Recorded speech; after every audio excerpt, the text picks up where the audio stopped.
pieces of your life that absolutely fascinated me is how you seemed, so well entrenched in Western medicine, and you made this dramatic shift to include integrative medicine.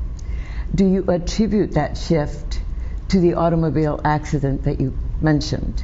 Can you talk about that? My interest in integrative medicine goes back into my teenage years. Mm-hmm. Okay. And so back in the early 70s, there was not a lot, but there was a fair amount of news on ESP. And one of the first books that I had bought was by Dr. Wayne Dyer.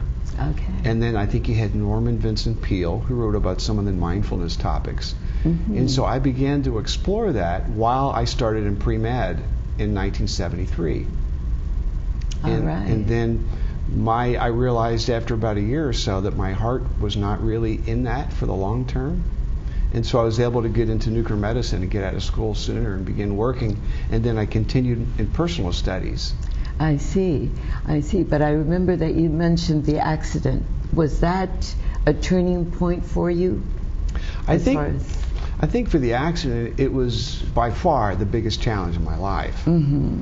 Mm-hmm. And the irony is I wanted to leave healthcare at that time. So I was doing work as a promoter in sports and entertainment, and my plans were to gradually leave the healthcare field and get into sports and entertainment management.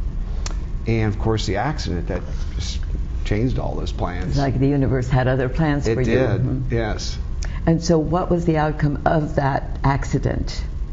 Well, so here's another irony. So I ended up with a disorder called hydrocephalus because apparently I had some sort of small bleed or something that happened on my brain, the surface of my brain. It took about a month to show up after the accident. It was just subtle symptoms that gradually got worse and worse. So is that like blood in the brain, or is it water? It's hydrocephalus. Yes. So explain that to our audience a little bit, because most of us don't really have a grasp of that. Hydrocephalus is generically, many people call it water in the brain. Mm-hmm. And so the most common form is children that are born with it. I see. Yeah, okay. So it's an in utero issue, it's a genetic issue at times. And then oftentimes after a cyst in a growing child, or a head injury, in my case, or in aging. So in the adult population, it's called normal pressure hydrocephalus. Okay, so it does happen naturally, yes, so-called, yes, in an aging population. Yes, and then I had worked with it in nuclear medicine, so I was very familiar with it and done testing on it. And so then I became a patient with it. And so my initial surgeries did not go well, and that's my experience of working with it was that way. There was a lot of misunderstanding of these shunt devices. Uh-huh. And so after a few years, I ended up petitioning the Food and Drug Administration on some of these issues. Yes, I realize you are an inventor. And well, initially I didn't plan on being an inventor. I was just following. What happened when I go to my neurosurgeon and ask him questions, why isn't this working? He says, well, you got to talk to the manufacturer of the shunt. I talked to the manufacturer of the shunt, and they said, well, you got to talk to FDA. You talk to FDA, and they said, well, you got to talk to Congress. So everybody was doing this. And so I said, okay, and I began talking to scientists in the field and some of the companies, and it was a scientist at one of the companies that was based in France who shared this study with me, and he knew I'd be interested in. And so also during that time, I talked with one of the pioneers. We became sort of friends, Dr. John Holter, who, by the way, he was a technician. He's a lab technician. He was on the cover of Life magazine in the late 50s as a pioneer, and he never went back to school. But he was labeled a neuroscientist for his efforts. Okay. So we befriended, and then I became involved in petitioning the Food and Drug Administration. And so you actually developed a tool with which you could help yourself. A testing system to direct my own surgeries and everybody else like this. Isn't that... That's just miraculous. And so what I've also seen in your webpage and all the blogs that you have written and the articles is how you took charge of your own health and healing. what I admire so much is your commitment to remain independent and not to be so reliant on medicine. Yes. So please speak on that. Just your process from having this injury and knowing that you're debilitated, and then taking action. And so you developed this tool where you could direct your own surgeries, and then what next? So on the are you asking about the integrative side, integrative medicine side? Yes, because I understand that that's a big part of your healing. And so that skill came up over some personal things that I was doing back in 1981, and not only did it help me through an illness, but I realized in my patients that I always worked up and did clinical histories and worked with a radiologist on the results, that I could tell what was wrong with them before the results were done. And back then, when I would tell people that, they'd laugh at me, but I was probably 70 or 80% accurate. I did a lot of cancer work. Then I began to interview my patients on all this. And that's when you started to realize you were a medical intuitive? I knew then that I had a real connection, but I actually wanted to do that for work back in 1981, 82, but it didn't exist. So I started my own medical imaging company in 1982, which allowed me a little more freedom, because I wasn't an employee of a hospital or anybody else. So it gave me the freedom to interview my patients when I did have, I still hired other people, but I still had direct patient contact. Well, I do find it so incredibly interesting that you began to rely more and more on your intuitive skills. Yes. And then, so now what happened, so my injury and all this, the hydrocephalus was in 1992. So for the first several years, my abilities, should we call it, intuitive skills were not there. It took a while to come back. So do you think that the accident with the hydrocephalus actually enhanced your intuitive skills? I think, you know what, it really put me to the test. I mean, just really put me to the test in every way you can possibly imagine, because it forced me to push myself in ways that I don't think people ever would. It just, and then so with the music, I started doing music again to deal with the emotional issues from this. And you see people who go through trauma and horrible things, the soldiers coming back from wartime, Iraq and whatnot, that things like the arts could be really good for that aspect, for that aspect of care. So I was doing it for that, and I began to take classes at Orange Coast College, because at that time I just wasn't well enough to work or do anything that was all that challenging. And so were they music classes? Yes, there were music classes. Okay. And so I took a series of music classes for several years over there. And I met people, and then, matter of fact, the person who plays piano on my song "Evening Solstice" is a woman who I met there, who's a pianist, a graduate of Chapman University, and she plays around as a piano teacher. And so the song "Evening Solstice" was just something a melody I was playing with around that time, right? And so I took a music theory course, which was real challenging for my memory, my cognitive issues. Well, the teacher says, you have to write a song, notate it, and play it, record it. I don't think we played it for the class, but we had to do from beginning to end. And so one night, I had my son over there who was 12 or 13. I said, so Nick, so what do you think of this song? It's an instrumental piece. He says, well, Dad, I like it. So I said, okay, so I'll submit this for this class assignment. And that was 96. It wasn't until 5 years later, I think in 2001, that I recorded it. And this friend, Susan Latchner, we got together, and she came over with her keyboard, and she bought this Boss recorder. So she played the keyboard, and I did the mixing part of it. I see.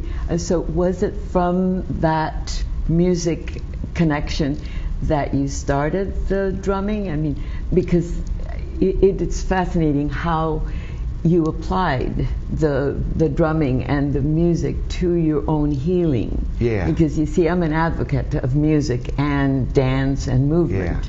So it's sort of a mystery to me to see how it came together for you. So during those years, it was actually separate. So I did the work like out of this petition that I wrote, and I developed this mHealth test. I designed these algorithms. Okay. It was a software program to run on a PDA, and this was in '97. And then, as part of my petition, and then a year or two later formed a startup company. So I was doing two things. I was doing the mHealth neuroscience stuff with nuts and bolts, Western medicine, but then I was doing the music for enjoyment and relaxation. But because of my cognitive challenges, I was sort of good with math and tech. I began to look at, ways. I used to make these elaborate decision trees. My father would comment, I would put sheets of paper together and make these big charts to help me remember things and work on things. So that was before we had technology and apps and everything. And then so the PDAs came out and I started using those. That was 1999. I had the first Palm Pilot. Oh, yeah, when they came out in 1999. And so I had my startup company, but the medical field could be extraordinarily political. And at the conference in FDA, they did not let me be on the panel that I was responsible for. We did not talk about my DIACEP test. And then at University in Irvine, I always thought I was called a pioneer in the field. Their business office said that nobody on staff could write my NIH grants unless they owned the project. So everywhere it went, and of course the medical manufacturers of these shunts, they didn't really want it because it would have showed a lot of the problems that are going on with these devices. Correct. And at that time I had 3 or 4 surgeries, so I used it to direct my corrective surgery in February of '98. It was my 4th. Well, now I've had 12. Oh my goodness. And I would argue if my DIACEP tests were available and in use, I wouldn't have had 12 surgeries.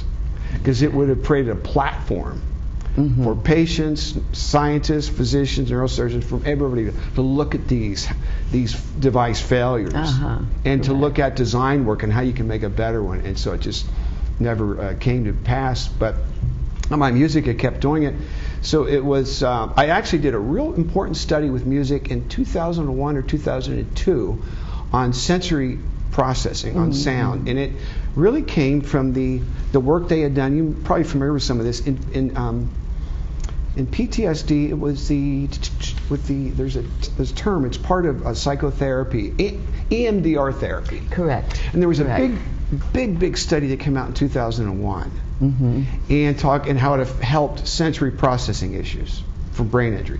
And I looked at that. I had a really nice neurologist at the time in Orange, Dr. Brian Boyd, and we discussed that. And he was really helpful, for just a neurologist during those years. And so I said, I'm going to do a study. So I got a metronome. So the Boss recording unit had a metronome in it, and then so what I designed a study, and I took it to a conference at Chalk in Orange, because a friend, neurosurgeon, Dr. Mike Mihonen, is one of the head guys up there. So at this conference, I had a balance pad because I've been going through balance therapy. I had a balance pad, I had my metronome, and I was exposing people to the different patterns of sound. What I believed is a monotonous sound that didn't have a rhythmic pattern you could lock into was more difficult to handle. So when you look at sensory processing disorder, like from white noise and crowd noise and just construction noise, what I was hearing from other people was like machinery. Those real repetitive sounds were difficult to handle and really gave people a hard time with their neurological complaints. But I also wanted to look on the balance pad. So what I found was fascinating.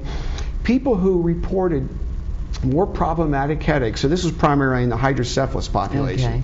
So the patients who reported ongoing headaches and balance problems, more problematic, when I had them on the balance pad and I asked them to look at a moving target, they failed that test.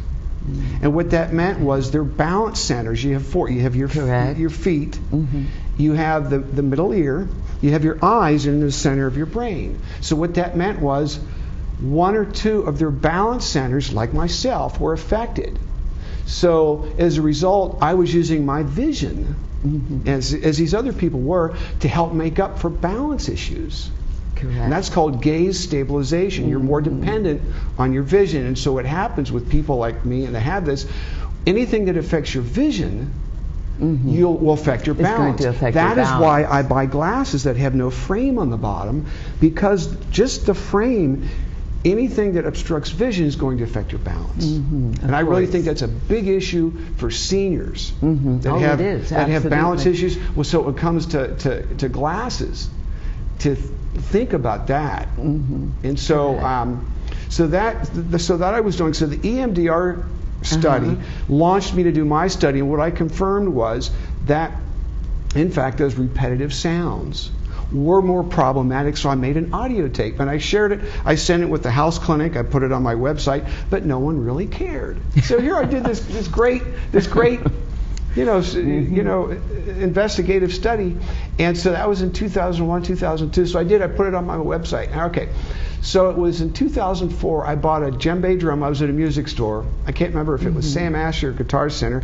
But I saw this djembe drum. I thought, oh, if I had that, we'd have some percussion when I jam with my friends. So I grew up with piano, and then I learned guitar after my injury, and so between piano and guitar. Now, the challenge was, with my memory challenges, I couldn't remember lyrics very well or music, so it was always sort of an issue. So but not enough to have it stop you. No. But it was something that I had to take into account. Overcome. And so here's the strange thing. So I get this African drum, djembe drum, and I knew how to play because I was a musician growing up, so I kind of knew percussion. And so I start playing with my friends, and I picked it up real quick. And then somebody says, you should go play in a drum circle. And I said, what's a drum circle? Okay, and give us a sample. I mean, what happens to the brain? So the thing that probably helps me most is sort of initiation of movement and timing and coordination. So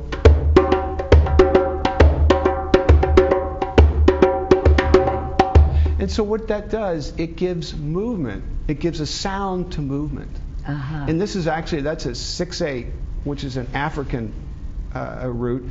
And it's so much about movement. And so I was actually doing things with movement in the few years after my accident. What I would do, I'm left-handed, I would put my opposite hand out when I would drive, and if I was at a busy intersection, it helped me concentrate. Matter of fact, I did it driving here today with all the traffic.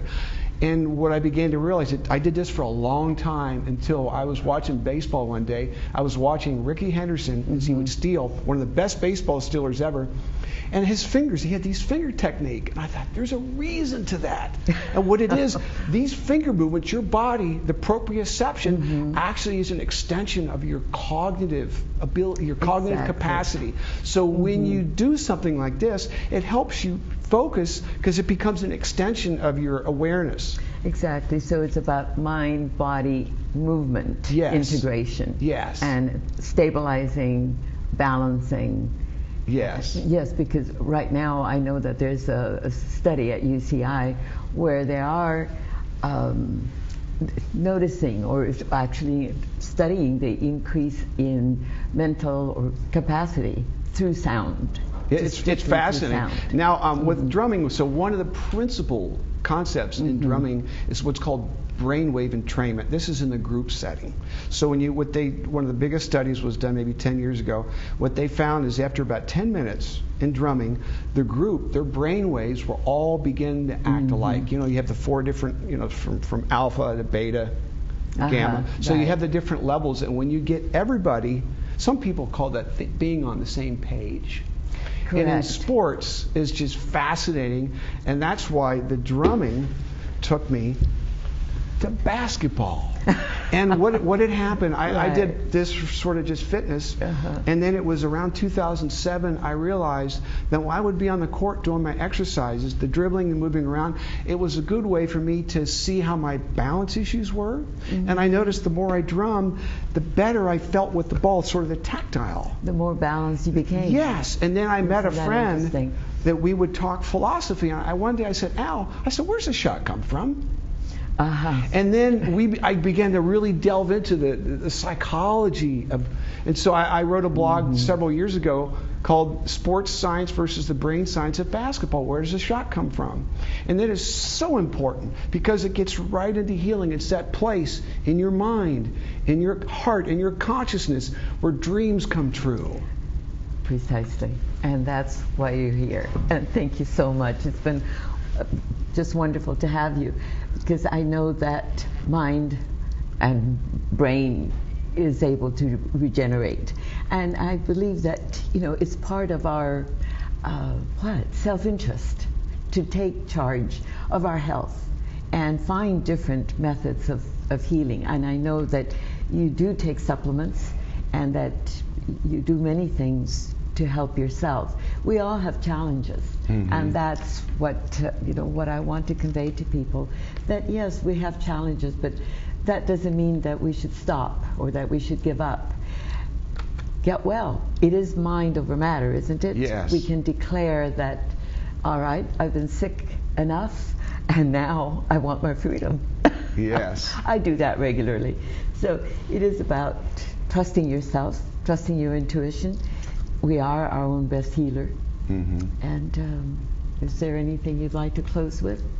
Well, I think, so I'm still involved in both forms of medicine, the Western medicine, nuts and bolts, and then the unseen, and they're coming closer and closer and closer together.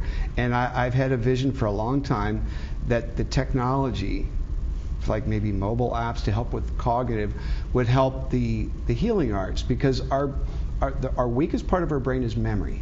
Yes. And so if somehow we can help our memory, through that we can solve a lot more challenges in our life by bringing the two together. So you do the exercises for your psyche and your intuitive and your integrative medicine, as well as still taking the pills and eating the apples and things like that, where those two come together. Yes. Doing all the right things. I thank you so much for being here. I really appreciate your expertise and your knowledge, and I thank the audience for watching, and I'd love to have some feedback. In the meantime, please be aware that I do teach balance classes in the Spruce Room every Tuesday at 4 o'clock. And you're welcome to join. You don't have to pre-register, and it is a drop-in. Okay, so thank you again. Bye-bye.